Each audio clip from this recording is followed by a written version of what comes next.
ಇಲ್ಲ ಅಂತ ಹೇಳಿದೆಲ್ಲ, ನಾನೇ ಬರ್ಬೋದು ಅನಿಸಿದ್ದೆ, ನಿಮ್ಮ ಮಾಧ್ಯಮ ಮುಖಾಂತರ ಗೊತ್ತಾದಂತ ಬರ್ಬೋದು ಅಂತ ಎನಿಸಿದೆ, ಇಲ್ಲಿ ತನಕ ಬರಲಿಲ್ಲ. ಅದಕ್ಕಾಗಿ ಇಷ್ಟೊತ್ತು ನಾನು ಕಾದು ಕೂತ್ಕೊಂಡೆ.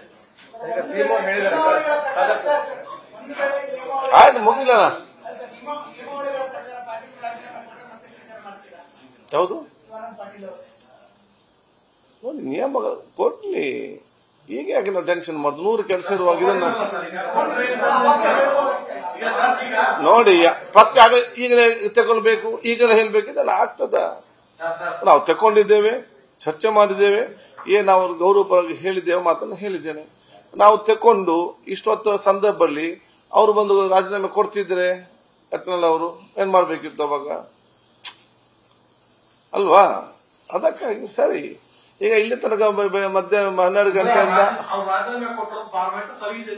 ನಾನು ಹೇಳಿಲ್ಲ, ಆ ಸಂದರ್ಭ ಹೇಳ್ತಾ ವಿಚಾರ ಹೇಳ್ತೇನೆ. ರೂಲ್ಸ್ ಪ್ರಕಾರ ಬರುವುದಿಲ್ಲ, ಆಗುದಿಲ್ಲ. ಒಬ್ರು ಸವಾಲಾಗಿದ್ರು ಅಂತ ಹೇಳಿ ರಾಜೀನಾಮೆ ಕೊಟ್ಟರು.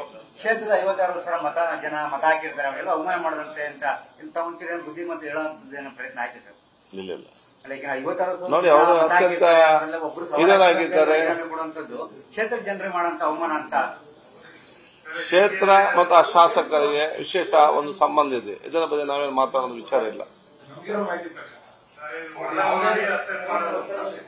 ಯಾವುದೇ ಸದಸ್ಯ ರಾಜೀನಾಮೆ ಕೊಡಕ್ಕೆ ಸ್ಪೀಕರ್ ಮುಂದೆ ಬಂದಾಗ ಅವರ ಮುಂದೆ ಸ್ವಇಚ್ಛೆಯಿಂದ ರಾಜೀನಾಮೆ ಕೊಡುತ್ತಿದ್ದೇನೆ ಅಂತ ಬರೀಬೇಕಾಗುತ್ತೆ. ಅವ್ರು ನಿಮ್ಮ ಹತ್ರ ಬಂತ ಮಾತುಕತೆ ಮಾಡಿದ್ರು, ಮಾತುಕತೆ ಮಾಡಿದಂತ ಅವ್ರಿಗೆ ಅಡ್ವೈಸ್ ಮಾಡಬೇಕಾಗುತ್ತೆ. ಅವ್ರು ಲಾ ನೋಡಿ ಹೇಳ್ಬೇಕಾಗುತ್ತೆ, ಫಾರ್ಮೆಟ್ ಹೀಗಿದೆ, ನೀವು ಅದನ್ನು ಕನ್ವಿನ್ಸ್ ಮಾಡಿದ್ದ. ಕನ್ವಿನ್ಸ್ ಮಾಡಿದ ನಂತರ ಕೂಡ ಅಷ್ಟು ದೊಡ್ಡ ಲಾಂಗ್ ಲೆಟರ್ ಅಥವಾ ಮೊದಲೇ ಪ್ರಿಂಟ್ ಹಾಕೊಂಡ್ಬಿಟ್ಟಿಲ್ಲ. ಸೊ ಏನ್ ಚರ್ಚೆ? ಎಲ್ಲ ಚರ್ಚೆ ಹೇಳಿಕ್ಕೆ ಆಗ್ತದ? ನಾವು ಏನು ಹೇಳಿದ್ದೇವೆ ಅದು ಕರೆಕ್ಟ್ ಆಗಿ ಒಂದು ಬರೋದು ಸಾಕು ನಮ್ಗೆ. ಸಂಶಯ ನಾನು ಹೇಳಿದೆ ನಿಮ್ಗೆ. ಸ್ಪೀಕರ್ ಕಚೇರಿಯಿಂದ ಅಥವಾ ಅವ್ರ ಅಧಿಕಾರನ ಅವ್ರು ದುರ್ಬಳಕೆ ಮಾಡ್ಕೋಬಾರ್ದು. ನೀವು ಸಹ ನಿಮ್ಮ ಪರಮಾಧಿಕಾರವನ್ನ ಈ ಒಂದು ವಿಚಾರದಲ್ಲಿ, ಯಾಕಂದ್ರೆ ರಾಜೀನಾಮೆ ಸಣ್ಣ ಡ್ರಾಮಾ ಸರ್, ಸಣ್ಣ ಡ್ರಾಮಾ. ಇಷ್ಟು ಜನ ಆಯ್ಕೆಯಾಗಿ ಬಂದು ಒಬ್ಬ ಸಚಿವರು ಬಂದು ರಾಜೀನಾಮೆ ಪತ್ರ ಕೊಡ್ತೀನಿ ಅವರಿದ್ರೆ ಮೊದಲು ಅವರು ಸಚಿವ ಸ್ಥಾನಕ್ಕೆ ರಾಜೀನಾಮೆ ಕೊಡಬೇಕು, ಆಮೇಲೆ ಶಾಸಕ ಸ್ಥಾನಕ್ಕೆ ರಾಜೀನಾಮೆ ಕೊಡಬೇಕು. ನೀವು ಸಚಿವರ ನೀವು ಲೆಟರ್ ನೋಡಿ, ಅದು ನನಗೆ ಲೆಟರ್ ಅದಲ್ಲರಿ ನಾವು ರಾಮ್ ಕೋಲ್ ಇದೆ, ಸಚಿವರ ಹೆಸರಲ್ಲಿ ಲೆಟರ್ ಕೊಟ್ಟಿದ್ದಾರೆ. ಅವ್ರಿಗೆ ಸಚಿವರ ಲೆಟರ್ ನೀವು ಸಚಿವ ಕೊಡಕ್ಕೆ ಅಂದ್ರೆ ನೀವು ಲೆಟರ್ ರಿಸೀವ್ ಮಾಡ್ಕೊಡೋದು ತಪ್ಪು ಅಂತ ನಾವ್ ಹೇಳ್ತೇವೆ. ಓಕೆ, ಬೇರೆ ಈಗ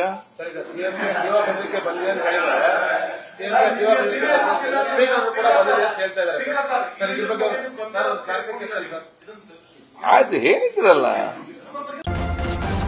ನ್ಯೂಸ್ ಫಸ್ಟ್ ನಿರ್ಭೀತಿಯಿಂದ ನಿಮ್ಮ ಪರವಾಗಿ.